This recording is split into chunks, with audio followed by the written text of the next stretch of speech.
Option B would be composted manure. Now the thing is I may have said this earlier as well, if your compost doesn't contain any animal parts, it's not considered in this category. This is only compost that has animals parts in it. Has manure in it. It's got parts of animals, whole animals, whatever, in this compost manure. So if there's no animal parts, you're actually in C. Okay.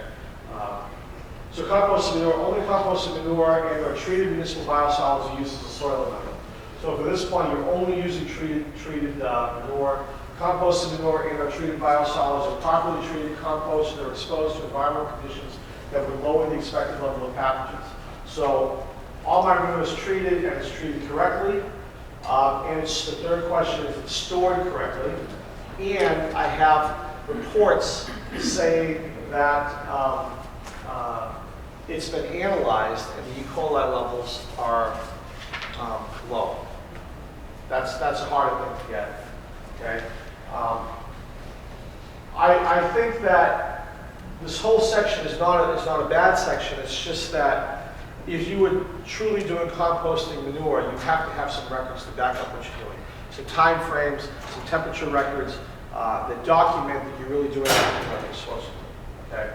Option C is you're not using any of this stuff and you get 35 points.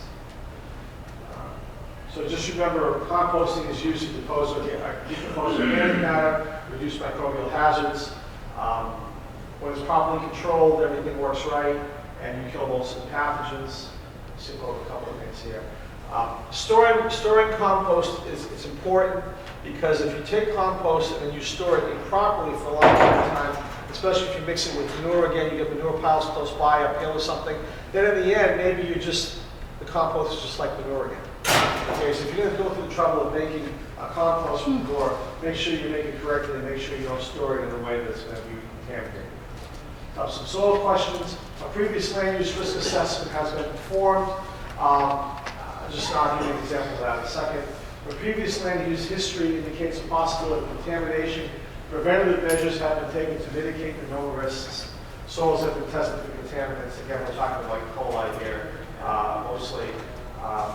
Or if for some reason you had some factory or something there that has certain hazard associated with it, you would have to show that you have nothing that's going to impact your crop production in the soil.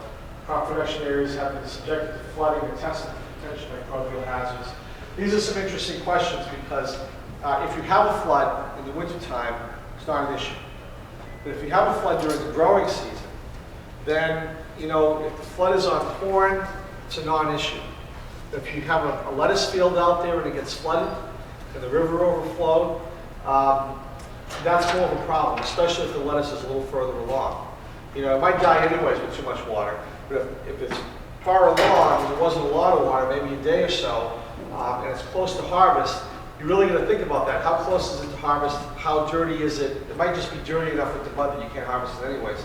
If it's really little, and those leaves that you're seeing there aren't even going to be there at harvest time, then you might be okay. So some of these discussions are discussions you have to have with the auditor as to what the circumstances are as to whether you get the points or not the points. Each production area, yes? Somebody have a question? Okay. Each production area is identified or coded to enable traceability. So on the back side of traceability, your farm plan also has your fields on it. So I have 15 plantings of lettuce. Here's where my 15 plantings of lettuce are. Here's my 2 plantings of peppers. Here's my 3 plantings of summer squash.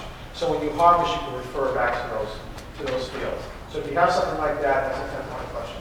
So in terms of like back here, where I said previous land use risk assessment has been performed, there's your previous land use risk assessment for most people. The farm's been in cultivation for at least 50 years and it's not been used for any other purpose, which for most of us that's the case. But if it has really been used for something else, then you need to probably do some testing if you can to make sure that you don't have an issue with something that might have been there before. So this whole section is worth 190 points. Now that 35-point section on manure is 35 points. So 35 points on 190, I believe that, get this right now, 10% would be 19, another 8%, I should do this on my calculator, right? So 80% of 190,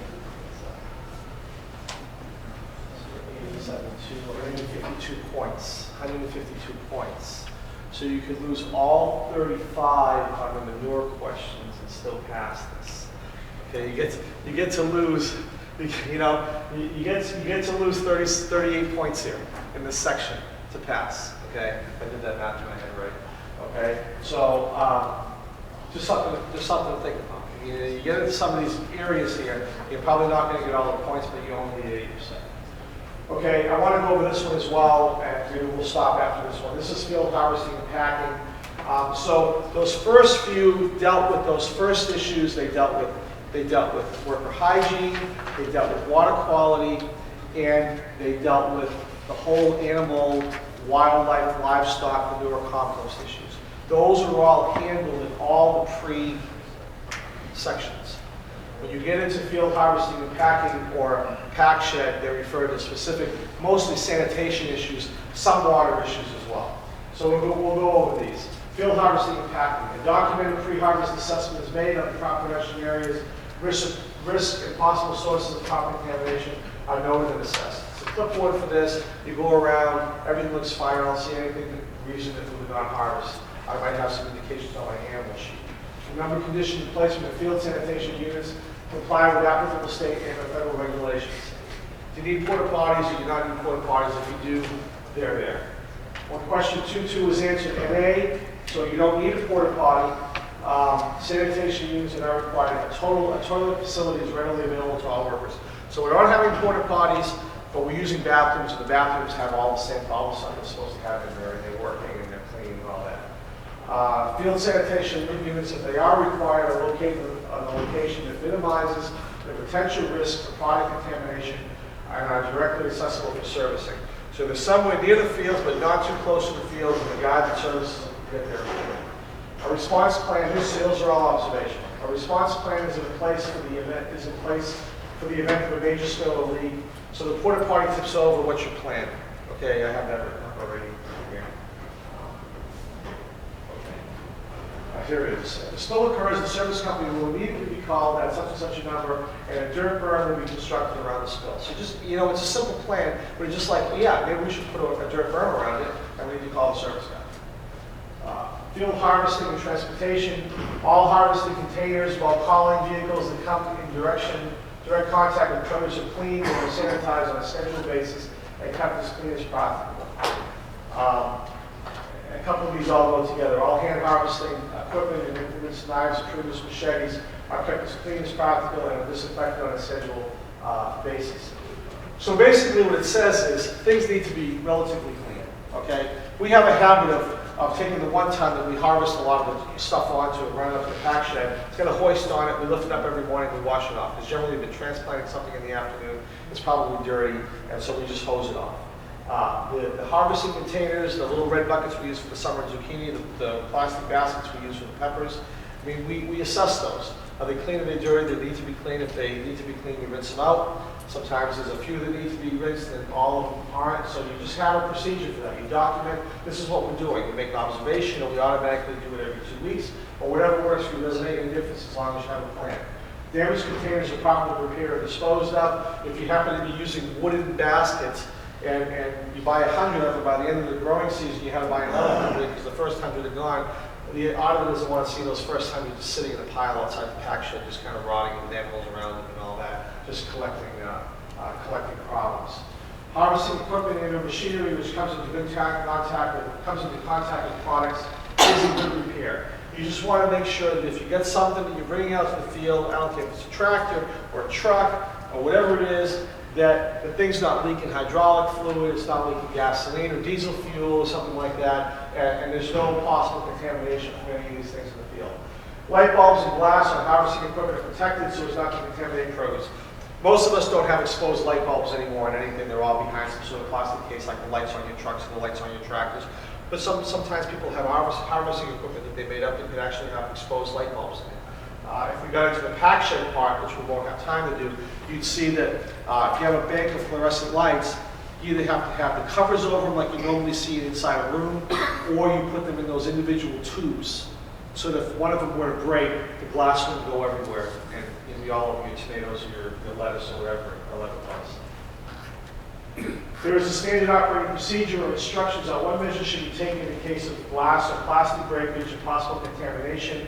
And you have the same thing for something else like chemical leak, petroleum leak, pesticide leak, or other contaminating factors. I have a little write-up for that. But just something that says, okay, we're going to stop, we're not going to harvest something within so many feet of where something grows. For mechanically harvested crops, measures are taken during harvest to inspect for and remove foreign objects such as glass, metal, rocks, or other dangerous items. If you're harvesting everything by hand, you have 100% inspection on your product. You're picking summer squash and zucchini, you're physically picking every squash and putting it in the bucket. But if for some reason you had a mechanical bean harvester, or you had a sweet corn harvester, is someone looking at that stuff when it comes off the belt to make sure there's not rocks, there's not pieces of animals, or, whatever that might be in there, and somebody's actually throwing those away. Water applied to harvested product is microbically safe. Any water you use on the crop after you harvest it needs to be potable, and you need to have a record that indicates that that's the case. Harvesting containers, totes, etc., are not used for carrying or storing non-produce items during the harvest season, and farm workers are instructed in this policy. So the buckets, the bin boxes, anything you use for junk, you're not carrying back out to the field and using to harvest anything. So here's just a couple of things that come right out of those farm plans that you have in the binder. If there is glass or plastic breakage in the field, the area of possible contamination will not be harvested for an area of 5 feet from each direction. The same procedure is followed with other contamination. So whether it's a piece of glass or whether it's leaking hydraulic fluid, you have a way of dealing with it. Harvest containers are only used for harvesting crops. Any container that is not, that is used for another purpose, is labeled not for harvest. We talked about that earlier.